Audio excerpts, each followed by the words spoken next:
est un droit naturel et imprescriptible indiqué en article 2 de la Déclaration des droits de l'homme et du citoyen de 1789, un droit naturel imprescriptible qu'aucun avocat de France ose plaider par rapport au soulèvement des Gilets jaunes. Alors on me dit, sauf Divisio, est-ce qu'il a vraiment plaidé la résistance à l'oppression? On ne va pas faire un jugement de toute façon comme ça sans avoir l'information.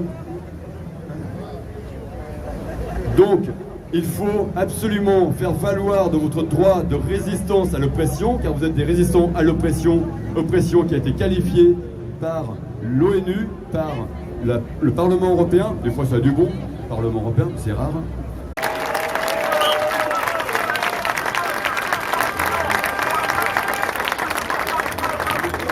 Francis va faire un message bref mais efficace. Merci à Francis. Message bref, je ne suis pas un devin, mais je regarde beaucoup ce que fait Macron. Macron est en train de nous enfumer régulièrement, doucement, et si ça continue, on va finir à la cave. Ça sera une cave avec une porte ouverte.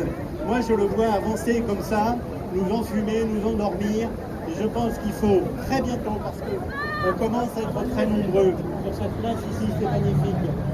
Il y a beaucoup de gens qui viennent manifester. Il faudrait que l'on arrive tous ensemble à monter une super manifestation devant laquelle Macron, en voyant son ampleur, se dirait c'est bon, je vais lâcher quelque chose et peut-être un peu plus que ça. Mais si, ça dépend. Allez. Il n'y aura pas de QR code. Nous ne sommes pas des animaux. Nous sommes des citoyens français et on va leur montrer qu'on ne cesse pas faire. D'abord, merci à tous d'être là. C'est vous la dissidence. C'est vous l'honneur de la France. La quatrième vague, c'est vous. C'est nous. C'est le peuple en colère. Et moi, je vous le dis, la France se réveille. Et ceux qui sont en haut vont avoir des comptes à rendre au peuple français. Et dans le bar où je suis, chacun sera le bienvenu.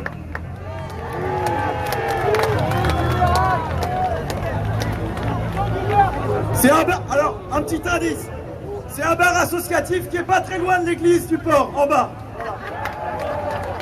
On a de la bonne bière, parce qu'on est des bons vivants, et on ne se laissera pas voler ni notre santé, ni la convivialité. Pierre va payer la première tournée à tous les gens de la place. Et enfin, je voulais dire simplement, la majorité ne fait pas changer les choses. Il ne faut pas forcément être une majorité. Il faut être une minorité déterminée. Et c'est ce que je vois aujourd'hui. Chacun de vous, vous êtes une étincelle d'espérance dans ce pays. Vous êtes une étincelle de liberté. Et ensemble, rassemblés, on va y arriver, ils nous disent. Pas de QR code, pas de QR code. Pas de QR code, pas de QR code, pas de QR code, pas de QR code. Ce matin, un petit groupe de citoyens est parti courageusement à Brégançon dire au président Macron que nous sommes là. Et c'était avec Damien. Merci à Damien pour son action. Merci à tous. Je vais être rapide, surtout que j'ai pas de mégaphone, je me suis fait confisquer par les gendarmes, je le récupérais à la Londe ce soir. Il y avait plus de gendarmes que de manifestants tout à l'heure ce matin. Quoi vous dire? Vous vous souvenez? Une fois, il a été dire qu'ils viennent me chercher. Bon, on va aller le chercher. Là où il est. Partout. Tous les jours. Quoi vous dire? Rapidement. Il y a 3 modes opératoires désormais. 3 modes opératoires dans la société française. Il y a les premiers. Il y a ceux qui sont minoritaires, qui vont collaborer, naturellement, parce qu'ils vont trouver que tout ce qui arrive est légitime, est parfaitement adapté, et il n'y a pas de problème avec ça. Il y a le gros bloc majoritaire de ceux qui sont contraints parce qu'ils sont soignants pour continuer à être payés, parce qu'ils sont adolescents pour continuer à suivre des enseignements. Mais ceux-là, ils y sont contraints. Et les derniers qui rejoindront les seconds et qui feront la majorité demain, ce sont ceux qui rentreront en résistance. Résistance. Résistance. Résistance.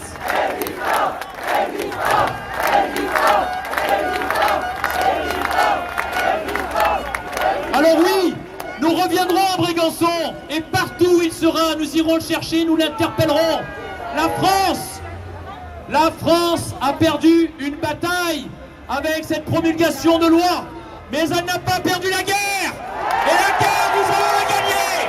Ce sera un face-à-face direct avec le président Macron. Et c'est un peuple de France qui triomphera. Merci à tous. Bon, moi ici j'ai une arme de destruction massive. Bon, aux armes citoyennes. Okay. Alors, j'ai à vous transmettre une information importante. C'est une plateforme d'information où vous avez tous les sites qui ont été résistants jusqu'à présent et où vous allez vous informer. Et s'informer, c'est se réveiller, s'informer, c'est résister. Et cette plateforme d'information, elle s'appelle, marquez dans vos mémoires, InfoVF pour version française, infovf.com. Vous allez retrouver tous les bons journalistes de France et du monde entier parce que cette crise, elle est mondiale. Il faut se défendre, il faut résister. Sinon on va mourir. Ça va mieux. Quelques mots très rapidement. Nous sommes le nombre.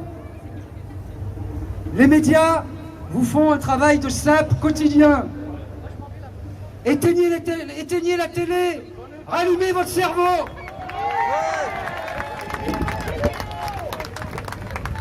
Les gens qui soutiennent M. Macron, vous avez vu aux dernières élections, c'est 2,91 du corps électoral, 2,91%. C'est-à-dire personne. Ce sont des gens qui ne représentent personne, qui parlent avec 4 gens qui ne représentent personne. Ne vous laissez pas soumettre. Vous n'êtes pas plus cons que les autres. Toute la journée, on vous dit que vous êtes complotistes, idiots, abrutis. Tout cela n'est pas vrai. Soyons dignes, soyons unis au-delà de nos différences politiques, au-delà de toutes nos différences. Faisons corps et faisons vivre la liberté, l'égalité et la fraternité. Vive Toulon et vive la France. Ils viennent jusque dans le bras, égorger nos fils et nos compagnes, aux armes citoyennes, formez vos bataillons, marchons, marchons, d'un sang impur, après la révolution.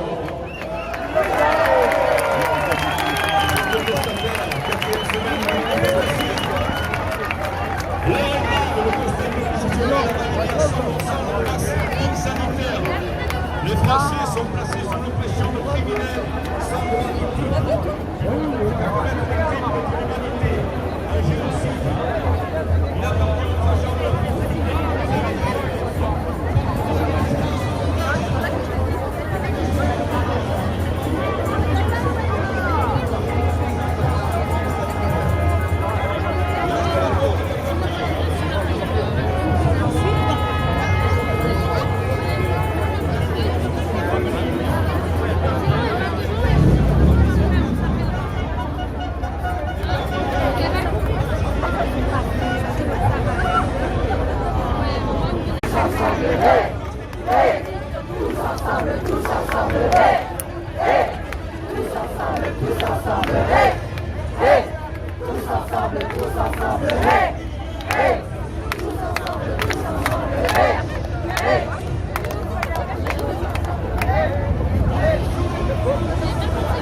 Une autorité qui est censée faire appliquer l'ordre public et faire appliquer nos lois qui ont été bafouées par Emmanuel Macron et son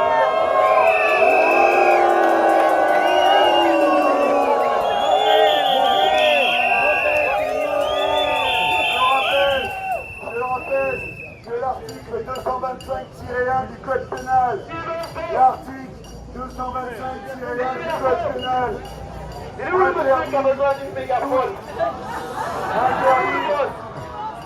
interdit toutes les discriminations en France. Les discriminations sont interdites. Autrement dit, une discrimination sur la santé est interdite.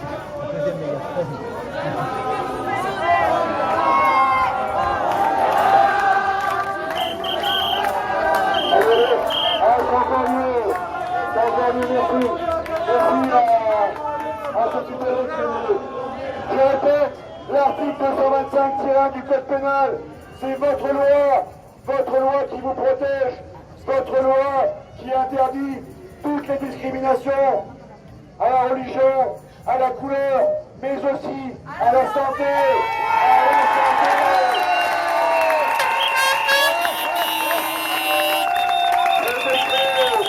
Le décret qui a fait passer est un décret qui sera frappé d'illégalité.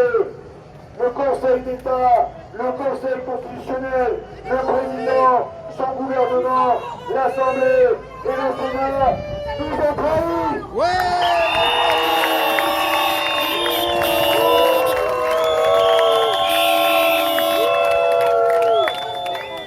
Ils nous ont trahis parce qu'ils s'appuient sur ces messieurs.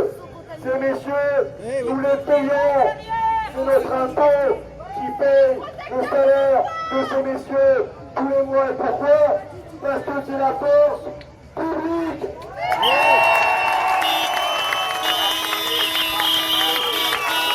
Avec nous, la police, avec nous, la police, avec nous, la police, avec nous, la police, avec nous, la police, avec nous, la police, avec nous, la police, avec nous, la police, avec nous, la police.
Liberté.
La Belgique nous regarde, l'Italie nous regarde, tous les pays européens nous regardent.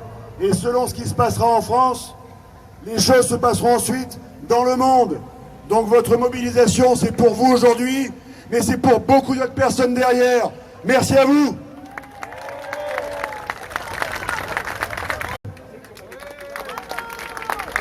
Bonjour Toulon et bonjour à donc toutes les régions qui sont ici représentées. Alors, en effet, je suis enseignante du second degré. Alors, j'ai pas le sourire, en définitive, eu égard aux dernières annonces de ces jours derniers. Moi, j'ai enseigné comme tous les autres. J'ai eu une année scolaire extrêmement compliquée. Je suis enseignante en collège. Et nous avons, en tant qu'adultes, on peut le supporter. Moi, j'ai vu des enfants de 6e, de 5e, de 4e, de 3e, portant un masque de 7h30 le matin jusqu'à la sortie, c'est-à-dire parfois jusqu'à 17h. Des enfants avachis sur leur table, des enfants qui ne pouvaient plus suivre les cours, des enfants déconcertés, des enfants déconcentrés, des parents également déconcertés. Donc, inutile de vous dire que ces enfants, pendant une année scolaire, ont eu de gros soucis d'apprentissage.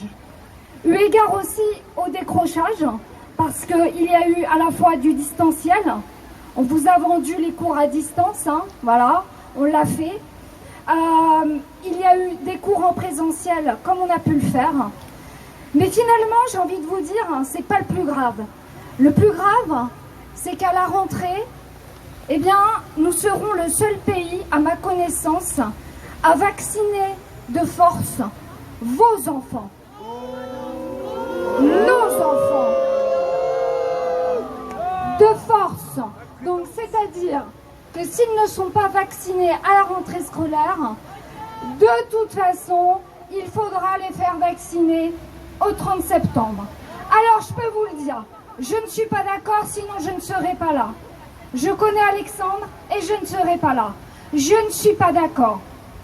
Par conséquent, eh bien, je vous le dis, qu'ils viennent me chercher. Parce que moi, je peux remplacer Jean-Michel Blanquer. Il n'y a pas de souci. Moi aussi, je suis capable de jouer à la marelle dans une cour de récréation. Je suis capable de tenir les mêmes discours que lui. J'en ai la capacité. Voilà. Donc, je pense que le gouvernement que nous avons actuellement n'est plus apte. Et ce n'est pas uniquement le président qui devrait démissionner, mais également toute l'Assemblée nationale, la Chambre haute, la Chambre basse. Alors oui, je vous le dis aujourd'hui, je suis contre cela. Alors qu'ils viennent m'inspecter, puisque je suis l'enseignante la plus inspectée de France, eu égard à mon passif électoral, Oui, je vous le dis, je suis la plus inspectée, qu'ils viennent. Mais moi, je suis contre la vaccination obligatoire des enfants de 12 à 18 ans. Merci de votre écoute. Et merci à Nathalie, qui nous vient de Bordeaux. Et donc, c'est des études des phases 1, phase 2, phase 3. Aujourd'hui, nous, on est dans une phase 3 de vaccin dont on ne connaît pas, en fait, on n'a pas de recul. On ne sait pas du tout ce que ça va donner dans le temps. C'est pour ça que les études, en général, durent 10 ans. Et aujourd'hui, moi, je suis vacciné, j'ai tous les vaccins, mes enfants ont des vaccins, je ne suis pas du tout contre ça. Mais en ce qui concerne ces nouveaux vaccins, c'est une autre histoire. Et ce qui est absolument incroyable, c'est que l'industrie pharmaceutique a négocié, en fait, qu'on ne puisse pas attaquer. Vous prenez un autre médicament, si jamais vous avez un souci, vous pouvez toujours attaquer le laboratoire. Mais là, on ne peut pas. On ne peut pas attaquer le médecin qui engage sa responsabilité quand il vaccine. On ne peut pas attaquer le laboratoire sur un produit dont on n'a aucun recul. Je ne sais pas si vous voyez le truc. C'est incroyable. Et une chose encore aussi qu'il faut noter, c'est que normalement, des médicaments ont des effets secondaires. Et tous les vaccins qu'on a aujourd'hui ont des effets secondaires. Et des effets secondaires très importants. Tellement importants en nombre, c'est que par rapport aux études que j'ai plus l'habitude de voir, c'est des médicaments qui auraient déjà dû être arrêtés depuis longtemps. Et on continue. Voilà.